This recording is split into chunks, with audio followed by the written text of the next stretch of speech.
Har Har Mahadev. Good morning everyone, welcome back to my channel. আপনারা দেখছেন Shri blog one YouTube channel. কিছু কিছু বিশেষ মুহূর্তগুলো মনের মণিকোঠায় হীরের ন্যায় জ্বলজ্বল করে। মাঝে মধ্যেই তা কোনো কিছুর মাধ্যমে হুট করে এসে আমাদের অজান্তে স্মৃতির দরজায় কড়া নাড়িয়ে স্মৃতিচারণ করিয়ে দেয়। ধুলো বালি জমা সেই সব পুরনো স্মৃতিগুলোর একটু আলতো ছোঁয়া পেয়ে আমরা হারিয়ে যাই সেই সব দিনে। থমকে গিয়ে সেই সব পুরনো স্মৃতির এদিক ওদিক ঘুরে রোমন্থনের চেষ্টা করি। তাতে যা সুখ আছে তা স্বর্গসুখ কিনা জানি না, তবে এক টুকরো ছেলেবেলা ফিরে পাওয়া যায়। মায়ের শেখানো মন্ত্রে মহাশিবরাত্রি উদযাপন করতে বেশ লাগতো। মন্ত্র নিয়ে অতলে তলিয়ে ভাবা তখন মাথায় আসতো না।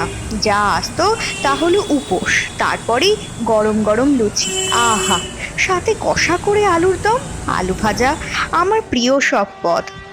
ছোলার ডাল মোটেই পছন্দ না, তা নিয়ে একটু ঝামেলা হতো, এখনো হয়।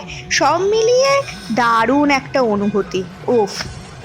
আর আবার শ্রাবণ মাস এলেই বোম বোম ভোলে বোম ধ্বনি তুলে জিটি রোড দিয়ে তারকেশ্বরে যাওয়া, সোমবারের শিবের মাথায় জল ঢালতে, তাদের দেখব বলে এবং তাদের বানানো জিনিস দেখব বলে সে কি উৎসাহই না ছিল তখন। তবে এখনো যায়।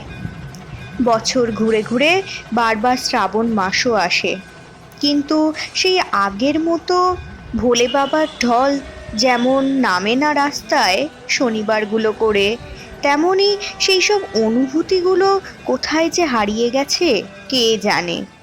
তবে ফ্ল্যাশব্যাকে গিয়ে স্মৃতি রোমন্থন করতে দারুণ লাগে। হোক না দুধের স্বাদ ঘোলে মেটানো, তাতে কি এসে যায়।